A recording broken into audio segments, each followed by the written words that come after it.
Carl, are we ready? Go. Might keep rotating.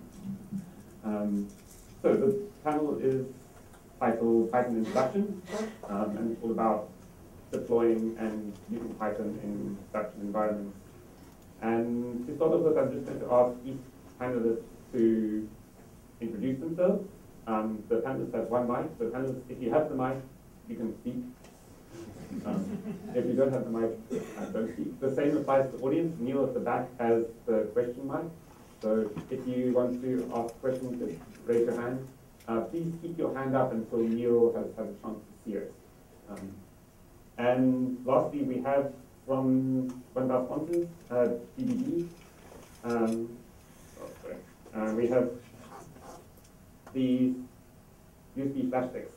So if the panelists think that your question is a great question, you will get one of these. We have 6 options. Okay, so let's start. So if you are, say, roughly what kind of production environment you work with. Hi. I'm still Colin Alston. I work for the Praekelt Foundation, and I run our site reliability engineering team. We use a lot of Python in production with Docker, and a lot of monitoring stuff as well. I'm Stefano Rivera. I do some development stuff and operations for Yola, a lot of Python in production, and some other things. Hi, I'm Bryn Divey. I run the cloud for Cape Town at Oracle, and we run Python in production on big service-based architecture over thousands of machines. Hi, my name's Andy Rabagliati. I work at the Center for High Performance Computing in Cape Town. Our Python stuff is mostly to do with user accounting and tracking. And we also do some Python stuff for the Earth observation people that I've previously programmed and still maintain. Hi, I'm Milton Madanda. I work at the Praekelt Foundation. Most of the Python stuff that we do is Django. We also got a bit of pyramid stuff. And recently we're running it in Docker and Mesos and Marathon. Great. To kick things off, I would like to hear from each panelist. What are your favorite deployment tools? And what are your least favorites? I would say, funny enough, GitHub, we actually use it a bit in the deployment space when we hook it up with when we use the webhooks. We kind of use a lot of that when we integrate with our deployment, some of the tools that we have. So it helps us automate that process quite a bit. The tool I least like, I've had quite a bit of issues with Puppet recently. It's not my favorite tool, so I'll definitely say that. I don't really feel I have a whole lot of experience to be able to pull any punches here, but we use GitHub and Django as our deployment framework, and I SSH in and say git pull on the main site. At the other end of the spectrum there, we're a big enterprise, so we build an ISO once a quarter, and we do a massive upgrade sweep, rolling upgrade sweep across sites, and that is my least favorite deployment tool. So yeah, we're busy looking into new options there, looking at containerization and breaking out our service deployment and working on a much less monolithic platform. So at Yola, we use our own deployment tool, which I'm going to be talking about a bit later today. Come to that if that interests you.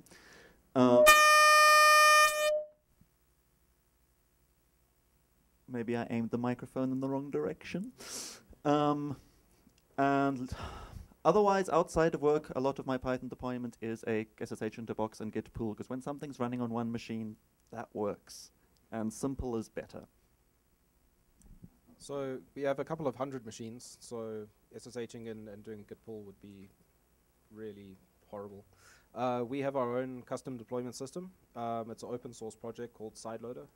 I don't really recommend you use it. It's kind of customized for our purposes, and so reading between the lines, horrible. But it works really well for what we do. It's sort of a push-button deployment, and it also connects to the GitHub API. So as soon as there's a merge into the master branch of a repository, it automatically builds a package, a Debian package, and then there's another piece of software we've written to distribute that to servers. That kind of works alongside Puppet. So we're using a lot of the Puppet integration as well. So it's really quite hairy, but we can sort of automatically generate manifests as a machine comes up and bootstrap it with everything. Yeah. Do we have any?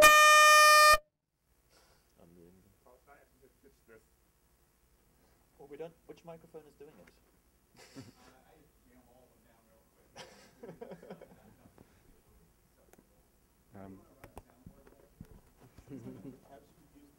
Yeah.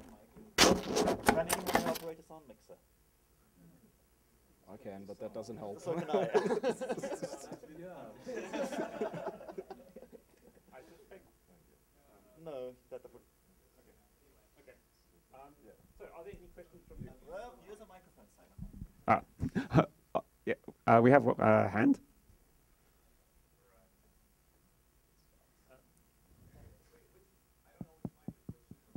That one is the third channel.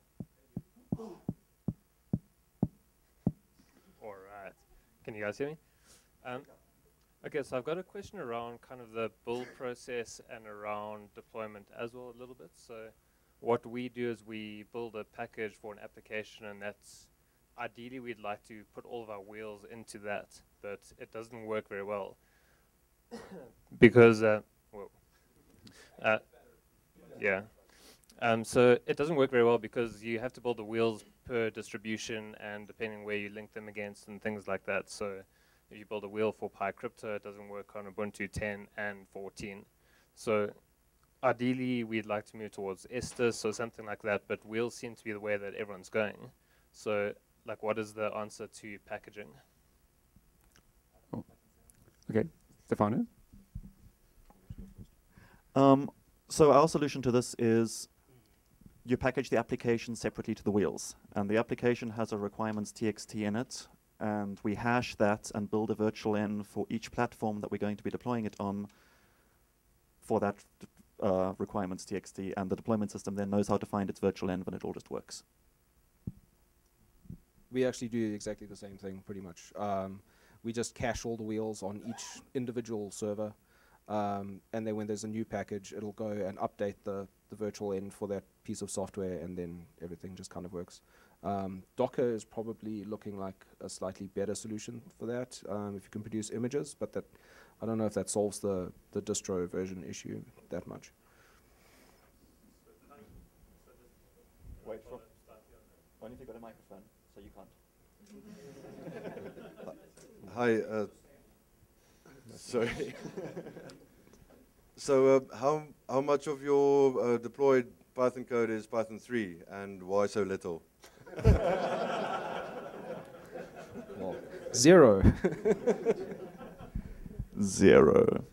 Because we haven't made our deployment system supported yet. I want to do this soon. We build everything off Twisted, and as far as I know, the Twisted 3 project is not complete yet. Not complete, but it does stuff. It does stuff. Yeah, we need a bit more than that. I use Python 3. Yay! I think Colin has already answered it for me. That's 0 on our side.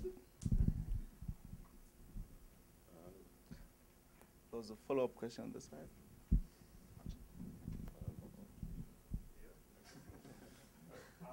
The Python 3 person, can you catch?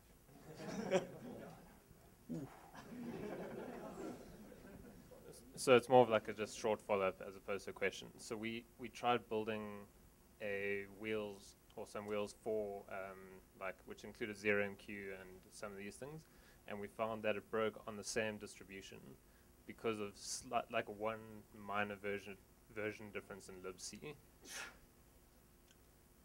Yeah, that sucks. Why do you have different minor versions of libc on the same distribution? It sounds like you're doing it wrong.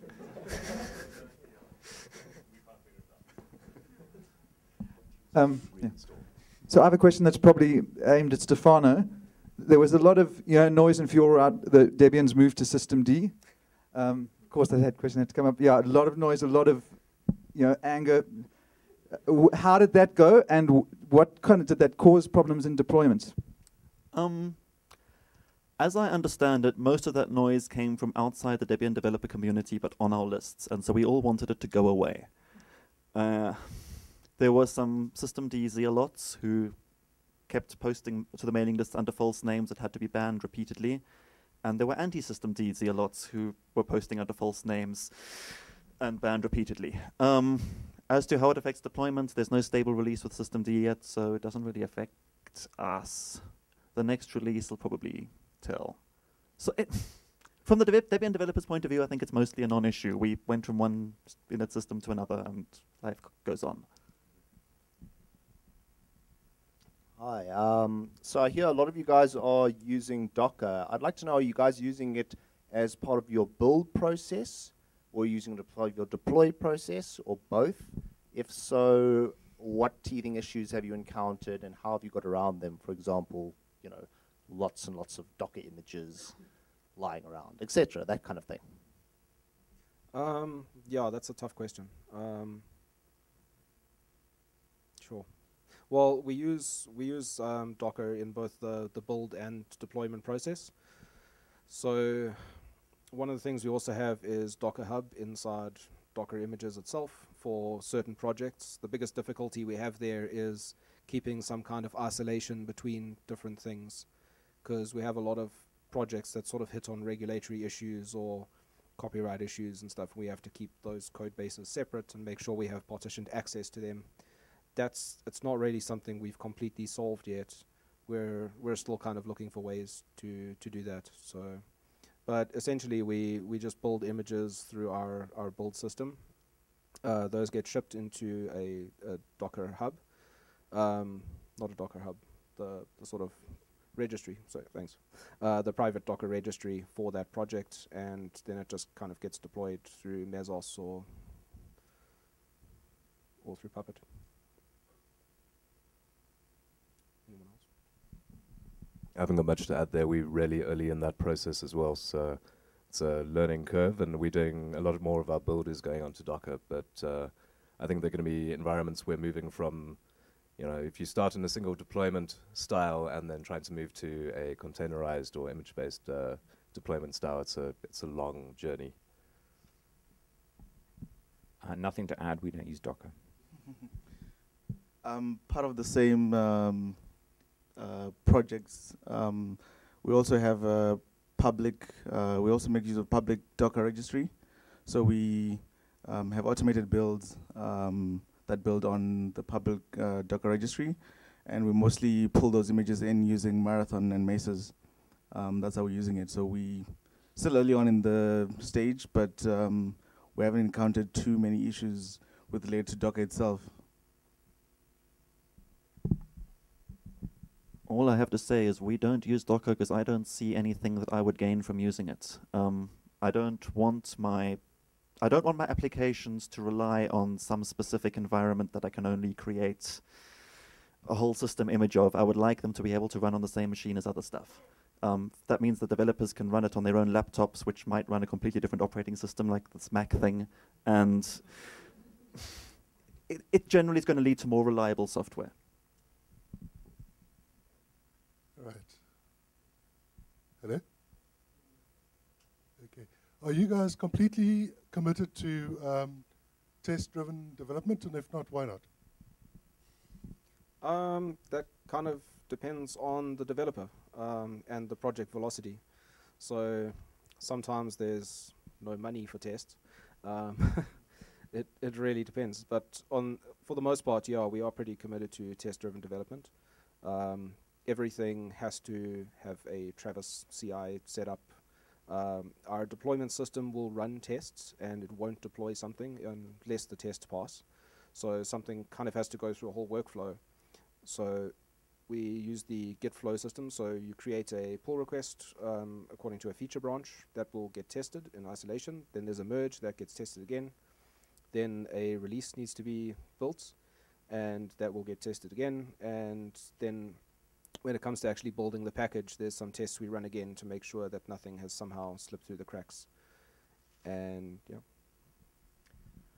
So every project of ours has tests, and if they don't, we're trying to fix that.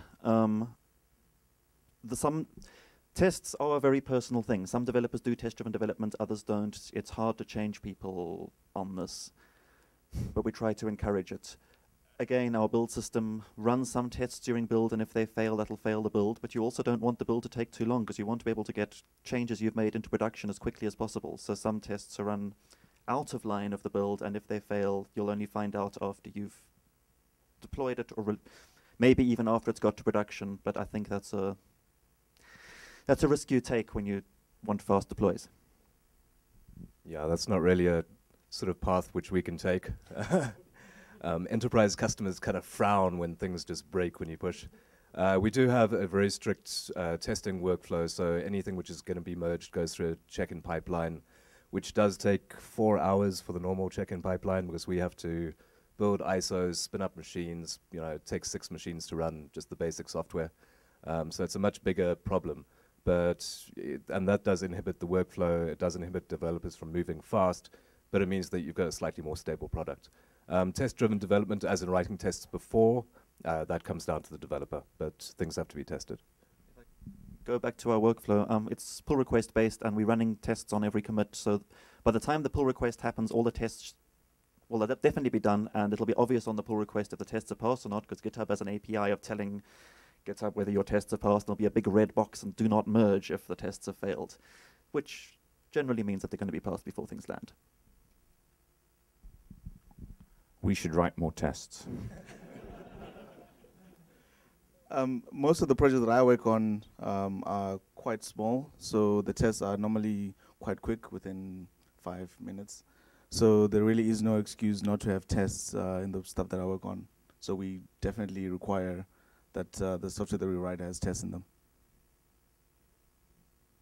Hi, I just had a comment on Stefano's point as to why would one use Docker, and yeah, we use Docker in production, and there's a lot of blog posts on what does Docker solve, is the dependency management, etc. But my take is that it's kind of like a with statement, the Python with statement for config management. And so what that gives me is, like, I can try out something, try it out, and if it doesn't work, I just bin the container, and I've got no binaries or things hanging around in my main system workspace. So yeah, that's just my take. Love some comments later on the T if anyone disagrees with that. Yeah, I use chroots for the same thing, and I have chroots lying around on my machine because everyone who hacks on Debian basically ends up with those. And chroots they're not as heavyweight as a container, but they're good enough for that problem. In general, we're not going to be experimenting with things in production, so that problem isn't a production problem, it's a development problem. Okay, so obviously we use Linux, some Debian derivative, usually Ubuntu. And we do all our development, and it's free, so you can deploy it to clients. And every now and then you find a client that says, I will not allow Linux into my environment, you must deploy on Windows. Have you ever had the joy of deploying your product onto a Microsoft platform, or for that matter, Mac? And any challenges in doing it? We haven't, yeah. We don't really touch Microsoft platforms at all. We've had to integrate with Oracle stuff sometimes, which has been painful. Sorry. Oracle 11, that's not fun. Why are table namespaces limited in character size?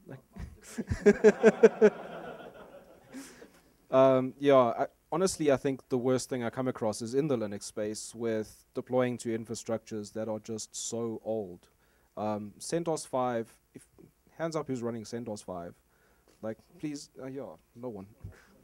2 people. Yeah, we have to support it as well. It's ridiculous. It's like 15 years old. Give up. Reinstall something. We are running on our own machines. We don't have these problems. We do have a developer who runs on Windows. I don't know why. And one of our guys has got my deployment system running on his Mac because he wanted to test things locally. So, sure, we've done it. Yeah, our platform is a Linux platform, so we've never had this problem. Yeah, I use virtual env on an assorted different Red Hat versus Ubuntu versus Debian setups. Never really had any trouble. Thank heavens, I've never had to do any Mac or Windows stuff. As Colin said, we use Linux-based systems. I think we've standardized on using Ubuntu. So that's that. And we normally run our software on both Linux and Macs. We've got almost half and half in terms of developer split between Macs and Linux. So yeah, no Windows.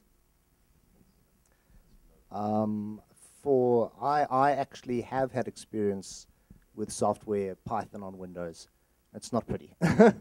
Particular pillars of evil, Py2exe, the way it creates, essentially, it sticks your application in an environment which does not look anything like a normal Python environment is very unpleasant. It makes debugging remotely using like a remote debugger very painful. And yeah, Py132. It's you know what, I think the takeaway should be, if you're going to develop on Windows with Python, stay away from the platform specific stuff. The less platform specific stuff you're doing, the better off you'll be. As soon as you start digging into the, you know, I'm going to leverage this Windows stuff, you end up in a rabbit hole. I have one thing to add. If you're debugging Py2exe, a little trick that I stumbled across a few years ago is to, alongside your main application, deploy a application which just launches the Python console in the window inside your Py2exe environment. And then when you shell in, you can at least have one command that will get you into something that looks like your Py2exe environment, and hopefully that'll allow you to figure out what's gone wrong. I have a couple of curiosities about CHPC and Python's use there. Firstly, Python's got a bad rep for being slow as an interpreted language, so how do you actually use it? I'm assuming you use it with Spark, maybe with Hadoop as well, if you still use Hadoop. And do you use it for workflow management, anything like that? Just because workflow management in large computing clusters can sometimes be kind of a bastard. Yeah.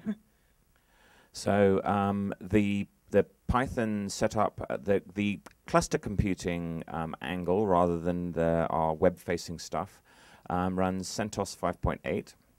So the latest Python we can run on there is 2.7.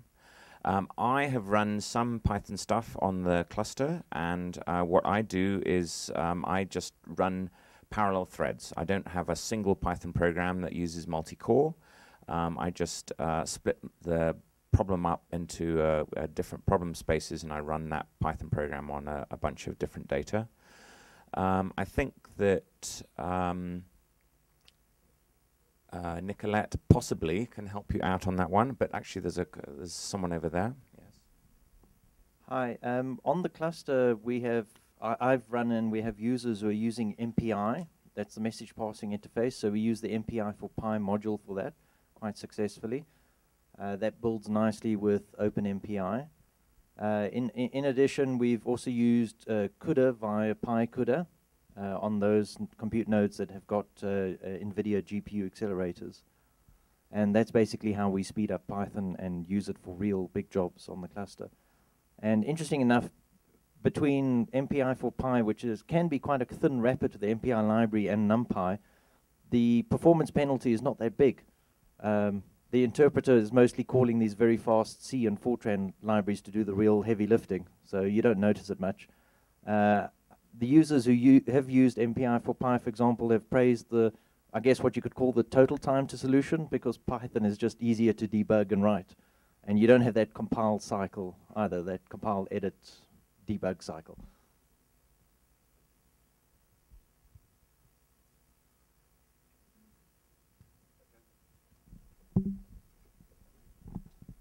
I'd just like to remind the panelists that they should be telling me when they think a question is a good question. As a follow-up to the previous question, how much do you use C and Fortran routines with your Python stuff? We do have some OpenCV stuff.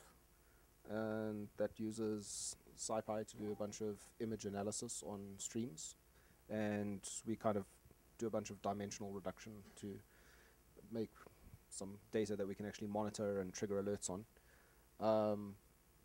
For the rest of the stuff, I wouldn't say much at all. Probably not, yeah. We have some C extensions like LXML and things, but we're mostly wrangling web services. Whether it's written in C or Python makes no difference to me. Yeah, we've got a lot of management layers, so there's not much C integration there with our sort of network traffic analysis and stuff. We've written dedicated C programs rather than integrate. I had the pleasure of recompiling Python, NumPy, and SciPy from scratch, and let me tell you, it's all Fortran down at the bottom. I don't use it at all. I'm mostly in the web space, so no. Hi, yes. I was be interested to hear how you handle change management and configuration management. Who gets to decide what goes into production, what's ready for production, and when you set up things, who's in charge of that and how does that get managed?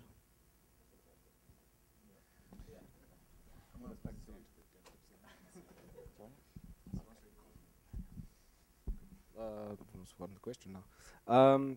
Change management, we handle that mostly through Git. So we have Puppet, and everything that goes into Puppet has tests as well.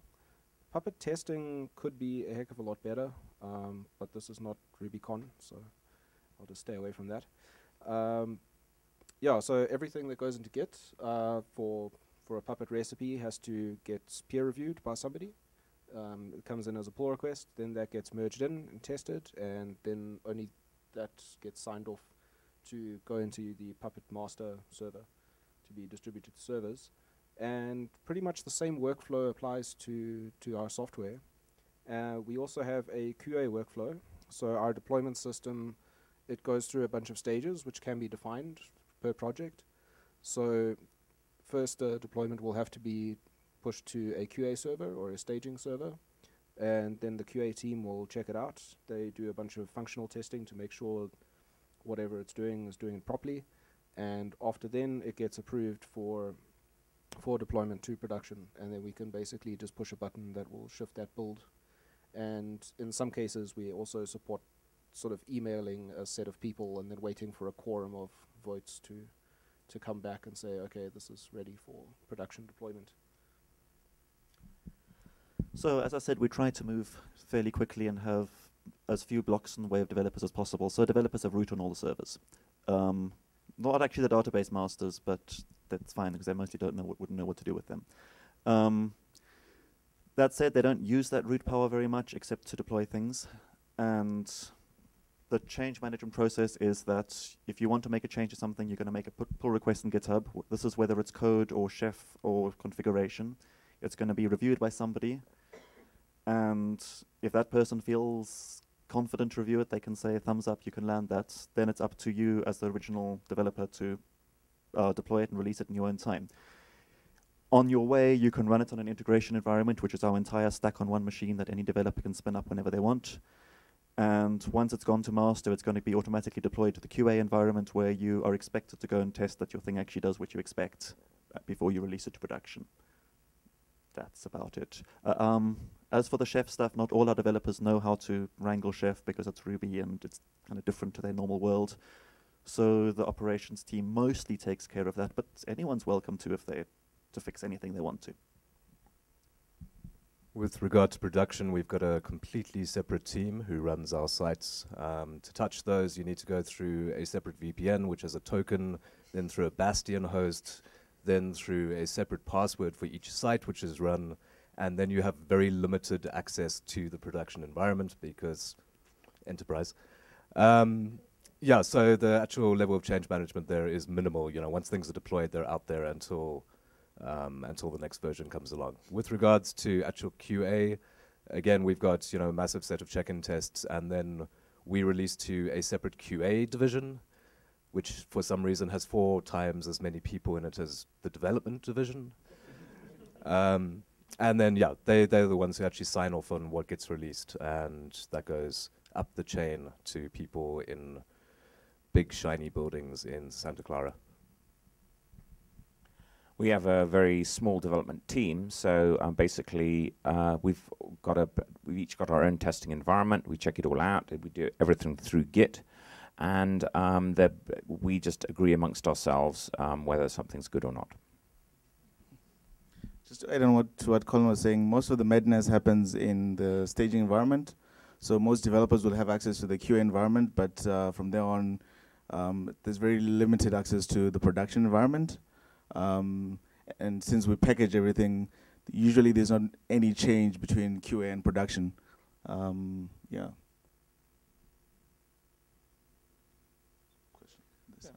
So my question is, are any of you using PyPy at all? And if not, what is the sort of stumbling block, or have you looked at it? I actually used PyPy recently. We run some small web projects running Pyramid, and we're using PyPy for that initially. And we ran them in Docker containers. And I found that the PyPy builds were using more memory. I think it was PyPy 2.6. So I recently switched to the Pi 2.7, and that has been running much more efficiently. So it's also a part of the experimentation we're doing with Docker now, so not too much experience there. I'm not currently using PyPy.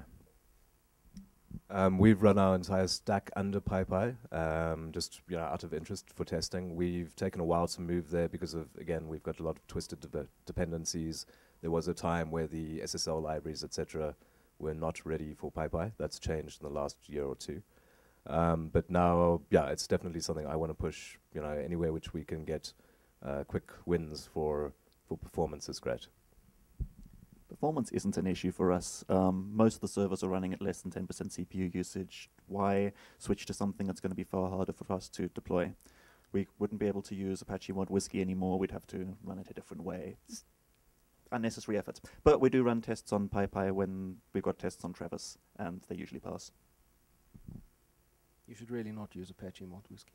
I can talk to you about that. My only experience with PyPy has been playing around with it on my Raspberry Pi. For some reason, the GPIO module, just like that library, doesn't work properly with PyPy, and it performs worse than CPython. But that was quite a while ago. I think there was something to do with the CFFI libraries. One thing I did notice with the CFFI stuff was it takes a heck of a long time to start up the interpreter. I don't know if that's been solved or not, but yeah, I mean, that's my only experience, not production related. Just yeah, that was solved with CFFI 1.0. Yeah. How long ago was that? I don't know. Yeah, a few months. How often do you deploy at 5 p.m. on a Friday? More often than we should. We have a policy of no deploys on Fridays, but you're welcome to deploy on a Friday. It just means that you might spend the weekend fixing a problem. So I will often do changes on a Friday if I know I've not doing anything particularly important on the weekend, and I'm usually fairly careful, so it's never been an issue. I try to discourage people from even merging to master on Fridays. And No, we don't do that. We discourage it strongly. Yeah. Or Thursdays or before public holidays. Just don't do it. I have found that Fridays are a really good time to do infrastructure changes because all the developers are out of the way for the weekend and I can babysit the problem and they're not in the way. There's a lot of talk about using Git for deployment. Do any of you use Setuptools, Setuptools, or anything that uses setup.py to kind of install or package things up for installation and production? If you've got dependencies, chances are you're using setup.py to build them somehow. That's as far as it goes for us. Yeah, pretty much everything from pip uses Setuptools or something. Which one of those, Setuptools, Setuptools, or whatever else is the current thing? Yeah, I think we mostly use Setuptools for the internal libraries that we write. I think Setuptools is deprecated. Setuptools was replaced by distributor, now it's back to Setuptools again. So yeah, we use Setuptools when we write a library. Yeah, so depending on what we're building, if something's like a big sort of monolithic Django application, then it's just kind of a hunk of code with a requirements.txt file. And then that gets built into a virtual env. If it's a properly designed and pretty library, then we'll actually roll that up with dhpython2, yeah, using proper stuff. Yeah, we've got setup.py files, which build our RPMs. What we're actually using under the hood is, I have no idea. We haven't touched those for 6 years. So, you know, it works, and we're still pushing out those packages. So that's as far as I need to know. I was going to say, for the pretty modules that Colin was mentioning, we have integrated that with Travis to automatically push those to PyPy once you have made a new release. So that's what we do. But it doesn't work for the Django projects that require a lot of other mangling. All right. Please. Okay, please, I would like to ask a question regarding test-driven development. How much of cloud testing do you carry out for your applications? And for the enterprise, for your enterprise applications at Oracle, do you have an in-house cloud testing engine you use? So we use Travis CI. That's basically a testing platform, I think. We also have some we also have some QA platforms that we use to do mobile browser testing and functional testing through Selenium and stuff like that. We use Travis CI for everything that's public, and for things that aren't public, we're running tests on Jenkins. Developers also run unit tests on their own machines, I hope. Yeah, to fully test our product requires installing it, as I said, on 6 machines. So we build out, we've got probably about 500 machines dedicated to QA of various site sizes. So we push out to either a full deployment size, which is 52 machines, install across that. And then we use Jenkins to run a massive battery of tests. So everything's driven from there, but you know, cloud testing, we're building cloud, so we have to start a bit lower than that. No, we don't. We just have deploy on our own servers. Colin, answer that.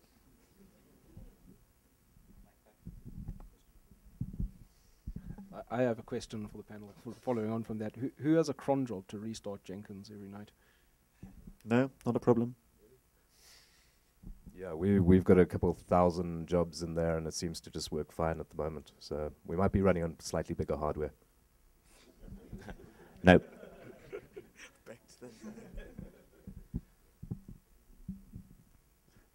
We've spoken quite a bit about deployment, so I thought I would try and shift the conversation a little bit and ask the panelists, what are the things that you would include in every production environment, the kind of tools and... Not sure I understand. So let's say you have a production server or 1,000 production servers. What would you want to see running alongside your Python applications on those servers? Like if you had to...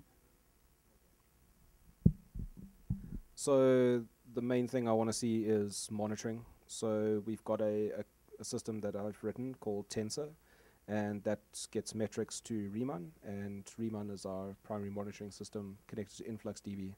And when InfluxDB decides to work, we get pretty graphs.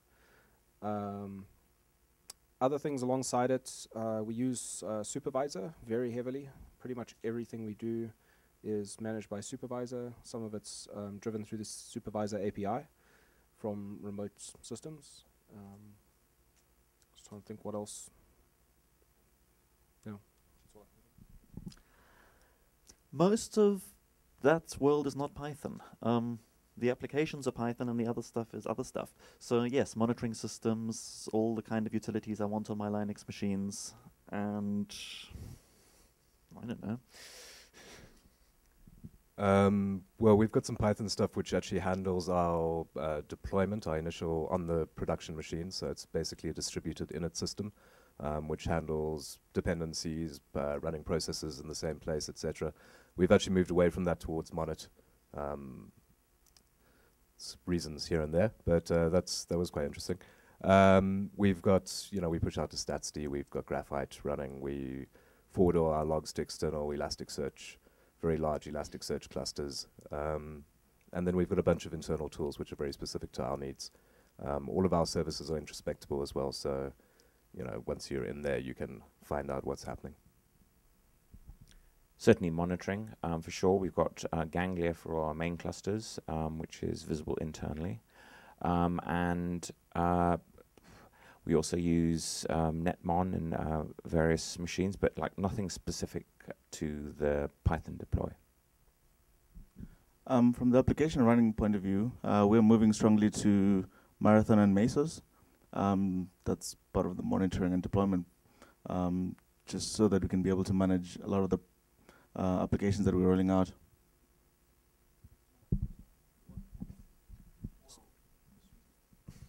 So other things that haven't been mentioned yet is Sentry for catching exceptions is amazing. We like that a lot. And we've been using New Relic as well recently, which is kind of magic unicorny, and it doesn't combine very well with other magic. It blows up badly. But it's proving useful and telling us when things are broken. Yeah, we also use Sentry. We would like to use New Relic. It's terrifyingly expensive with the scale that we're at. You can plug in and down. Yeah, but you have to get budget first. So once you've set up all the monitoring software and it's generating thousands of notifications, how do you prioritize the notifications, and how do you actually read or receive them? Do you get a SMS or a phone call or emails? So we use PagerDuty. We also use Slack internally a lot. So when we use stable states in Rerun, so there's a stream of events coming in. If it reaches a bad state, and it stays that way depending on the tag. So we tag stuff. We tag our metrics with either a slow or fast alert, and if it's a fast, then after 1 minute in a bad state, it'll send a message through to Slack and also through to PagerDuty. PagerDuty, it depends on who the client is, what time of the day it is. There's a whole bunch of rules for escalation that follows on from there. I don't think much of that's written in Python. Yeah. Our systems are pretty stable. So we've used PagerDuty for the last year, and we haven't had a single thing. We only use, it's a manual escalation thing. If support wants to get an engineer to look at a problem, they can use it, and they haven't used it in the last year. We also use Pingdom, monitoring all the servers, which we're probably going to drop soon, and New Relic looking out for slow performance and completely broken things. The Pingdom alerts, you can get pushed to your phone, and we do that, and also emailed, haven't seen any in a while. What was the other one? New Relic, we have pushed to Slack. We've got an alert channel in there that operations engineers are usually keeping an eye on, and when it's reporting that something is slow, someone will go and take a look. So there's a couple of those a week. All of our internal monitoring is pushed out to Enterprise Manager, which is an Oracle monitoring solution, sort of single pane of glass solution. And the operations guys run that, and that's generating a lot of alerts, things like that. They'll handle those, and eventually it comes to us when they file Jira tickets. And then we've built our own sort of custom solution for alerting people via SMS things once things have escalated to the point where we need developers on site. By and large, we use mail for the less important stuff, but for infrastructure stuff and over-temperature alarms and things like that, then there's an SMS system. That's mostly an ops question, so by the time it reaches the developers, it's been escalated through the ops team. We use Slack a lot for the notifications that we get. Most of the tools that we have for monitoring feed into Slack. And in terms of how we prioritize that, by that time, the ops team is shouting quite loudly, so it's a matter of just getting the problem fixed.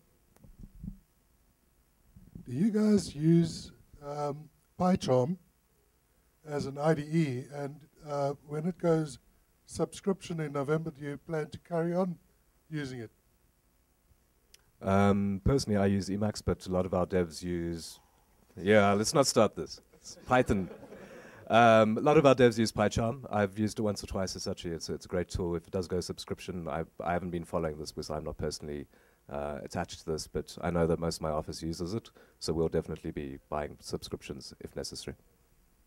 I think we have some people using it. I don't know. Personally, I use Vim and I detest IDEs. I've played with PyCharm a little bit, but I use Vim. It's better than Emacs.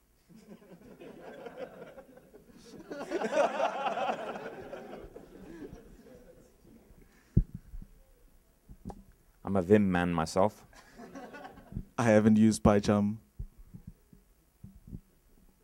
I'm sure when it goes subscription, if people want to buy licenses, we'll buy them licenses. Yep.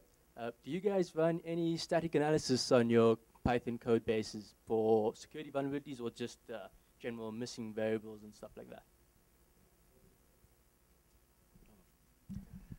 So we have there's a thing called lint review that can, you can send it events from GitHub, so whenever any push happens, and it'll run your linting tools of choice on it and comment on GitHub pull requests, pointing out all the places where things are wrong, which is very nice, because it means as a reviewer, you don't have to pay attention to nitpicking. The bot's already done the nitpicking. You can do the higher level review of what are you doing, why are you trying to do this, is this even a problem that we need to solve? So the automated testing is entirely linting, nothing higher level than that. For just missing variables, things like that, we do run, pep8, pylint, pyflakes, the full suite of what's available. We've got a couple of custom just AST traversals, just looking for problems which is specific to our environment. Regarding security, we've got a dedicated security team in China somewhere. Apparently that's where the good guys are. And yeah, there has been static, I've received the reports from the static analysis over the code base for security vulnerabilities, but I have never seen, out of the hundreds which came out, I don't think static analysis for Python security problems is particularly advanced, and the majority of everything was not an issue at all. The stuff that we develop, we mostly try and stick as closely as possible to like Django recommended practices and this, that, and the other. And no, we don't run any static analysis. So we mostly run Flake 8 and Pep 8 on our stuff, and we fail the build if those fail on Travis.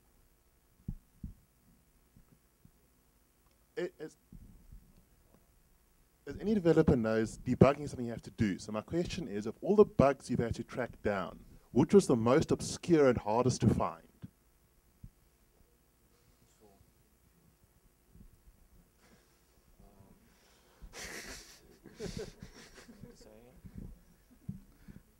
We once ran into a counting issue with Postgres. I think someone mentioned it yesterday, where one of the libraries that we're using does some select count star in the back, and we couldn't pick it up in our queue environment because we didn't have that many users, but in production it was failing constantly, and it took us quite a while to figure out what it was. Now that we know that Postgres doesn't like count star, we've kind of just avoided it completely. I don't have any war stories, I'm afraid. I'm trying to remember, we had an issue, I'm trying to think if it was with libvirt, where it was using the incorrect version of the kernel structure to get the hypervisor, the domain info, which didn't break, but because the structure changed, it just slightly changed the result values in sort of 1 out of 15 cases as the pointer advanced over. So yeah, that was tricky. I can't remember greatest debugging stories, but the one of this week was not lowercasing domain names before running an HMAC on them to calculate a password, which in 0.6% of cases was returning the wrong password because sometimes it was a capital letter, and we only picked it up later. And last week was a fun distributed system bug where a thing tried to fix some missing data in a thing, and well, so There was a site published to a cluster, but it wasn't published to another cluster. Request came in for it there, tried to automatically republish it. That triggered the centralized let's publish thing everywhere, which looked at a database table and saw a null instead of a true or false, and it read that as a false when it was supposed to read it as a true, and told the other cluster, please turn that site off, it's not supposed to be published. We eventually figured it out, it was fun. I don't know, I think I sort of just try to forget about those sort of things. Can't think of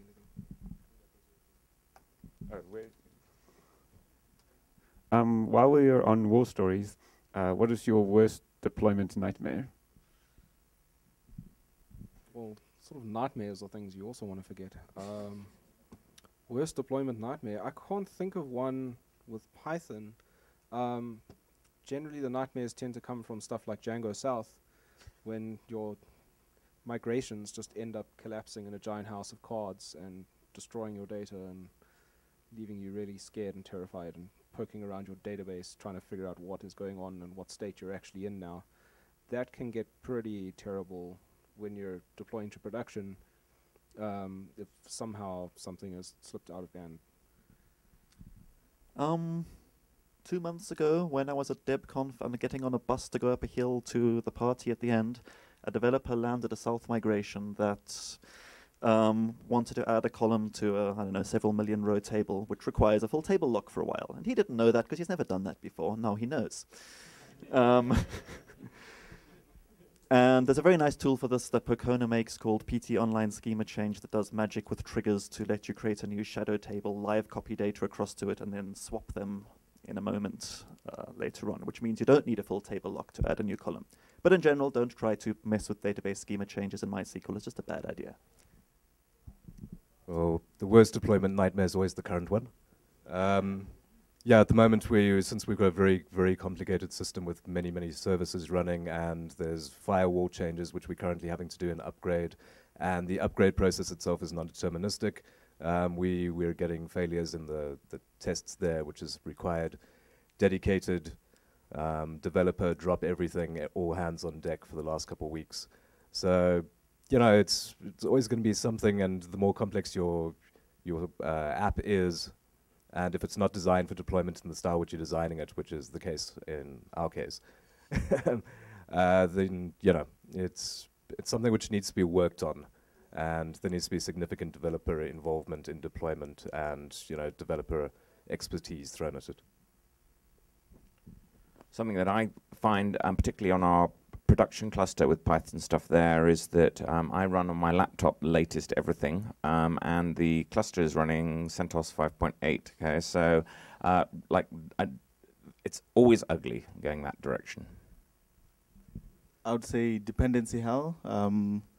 There's some projects that we've worked with in the past that still use build out, and that's been quite a nightmare to manage.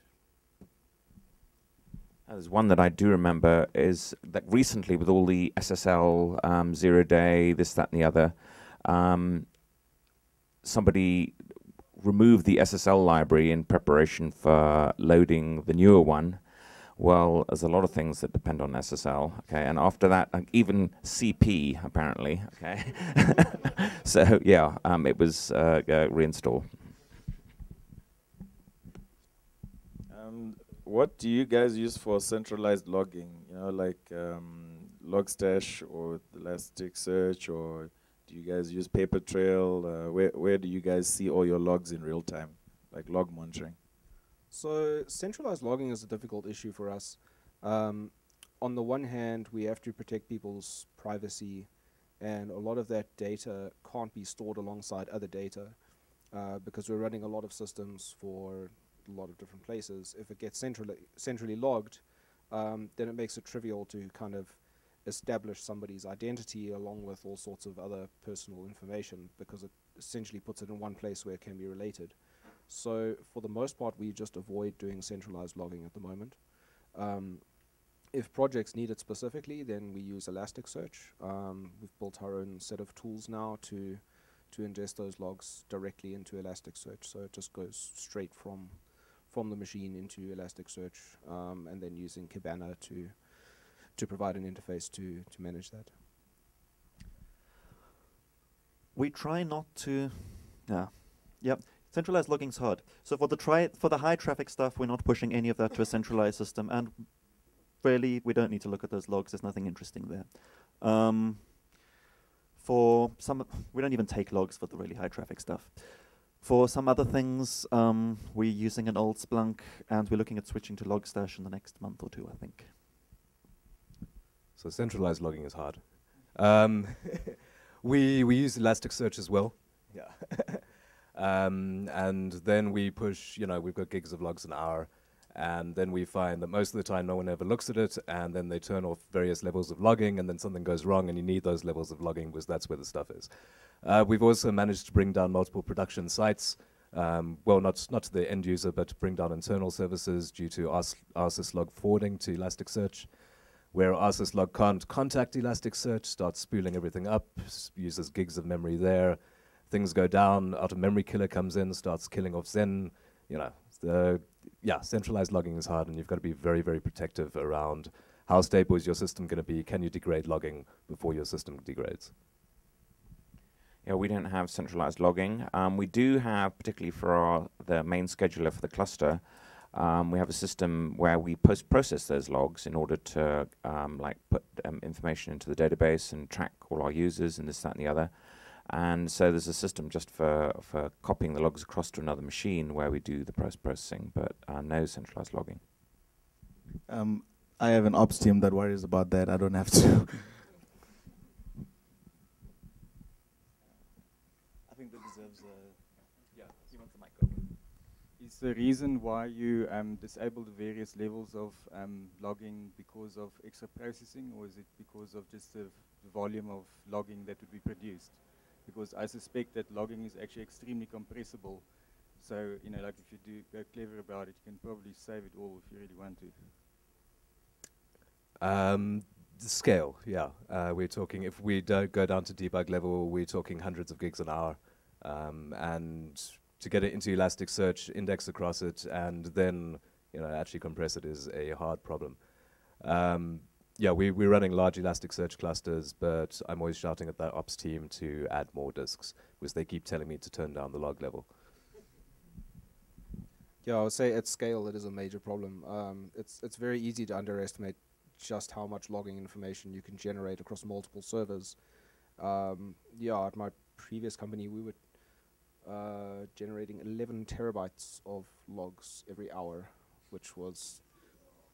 How do you centrally log that? It's impossible, so distant. The biggest problem, though, is also the disk I/O that you're going to generate if you have a high logging level with, handling millions of transactions a second across multiple systems. It just becomes infeasible a lot of the time. So then it's better to generate metrics within your application for picking up stuff like that. I think another trick here is you have to be better at logging. Like, developers throw some useless stuff into logs and miss some critical stuff, and unless the logs themselves are thought out as, a serious part of the development process, then your logs are, there's no point in storing 11 terabytes an hour because most of it's rubbish. This is really hard, yes. Most of the time going in and adding a log entry or print or whatever later, when there's a problem you're trying to debug and you know where you need the log line, that's the only time you really know where to put it.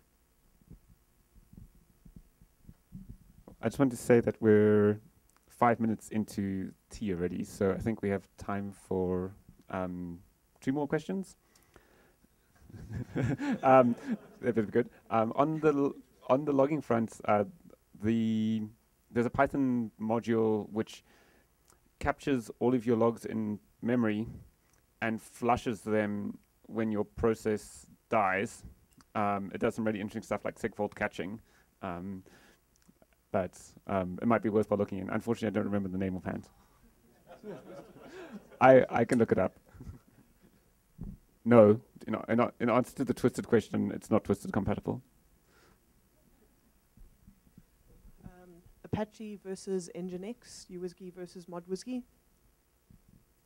We use Nginx for everything. We just find it way nicer to work with on Python applications than Apache. It's also not as kind of clunky and XML configs and stuff like that. For our other applications, we also wrap them with Unicorn. Not sure how to pronounce it, actually. But yeah, and then we just kind of proxy stuff directly from Nginx. So Nginx effectively is just kind of almost like a layer 7 security that's really not doing a whole lot. Also serving up static content through Nginx is a lot faster. So we wanted to switch from Apache to Nginx for a while, but it's a big switch and the gains aren't that big for us. For the more when you start doing complex things with Apache, it gets very complicated. You've got to figure out which order the modules are going to do things in, and sometimes it's not even possible to do the thing you want to do. But Nginx has similar quirks. For our complex Nginx stuff, we're using OpenResty, which is a Nginx with a Lua interpreter built in, where you can do all sorts of amazing things. Yes, written by one of your guys. We love him a lot. ModWhiskey versus UWhiskey, we use ModWhiskey because we can do zero downtime, or very close to zero downtime deployments with it. If we were using a dedicated Python web server, we'd have to have, start one on one port, send the traffic, then shut down the old one. It just gets complicated. It's much easier to use ModWhiskey. We use Nginx, but we also use it basically as a service bus, so that pushes off to the services which run twisted HTTP servers, and we use DNS there for location, and we do a bunch of stuff around. We've got massive redundancy, so we use Nginx to bounce back to a server which is actually up. Nginx does have its complexities because if you want to, we've just recently added per customer rate limiting sort of per service. And there's a whole bunch of stuff with Nginx where if you want to change something, you recompile Nginx. Or you go in and remove some if statements and then you apply this patch, because that is how Nginx modules are distributed. They are patches against the core code base. We use Apache, mostly just because of familiarity. As Colin said, Nginx is what we use for almost everything that we do. And I like it better. As the last question, do you guys have a module or tool that you guys use that you would recommend that maybe not necessarily like a big one that you guys use all the time, but maybe a smaller one that you think hasn't gotten as much traction or attention as you think it should have?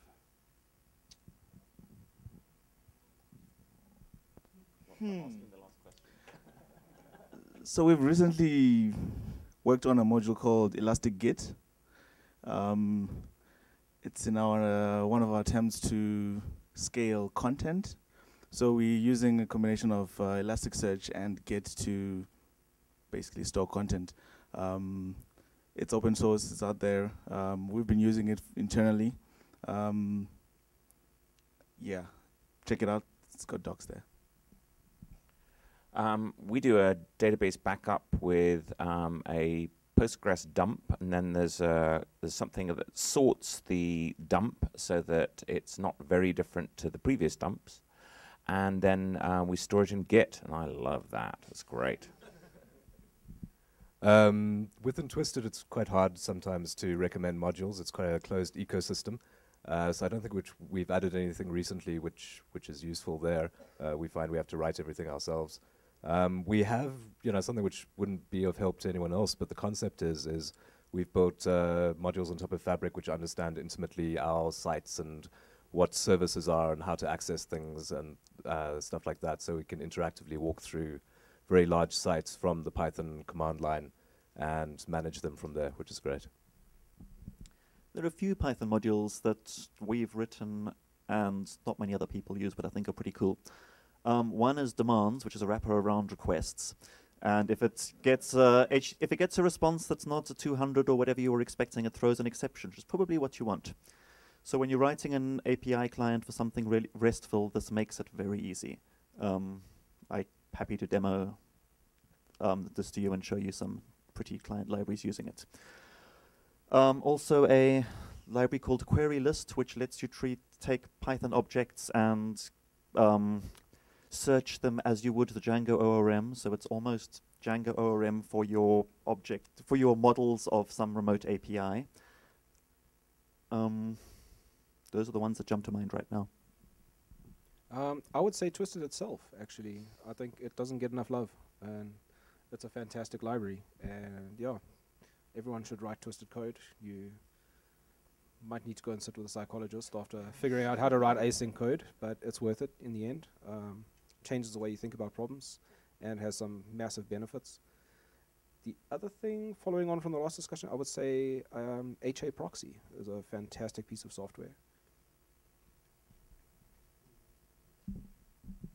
Cool. It's now tea, so I think we're going to call the panel here. Thank you again to the panelists.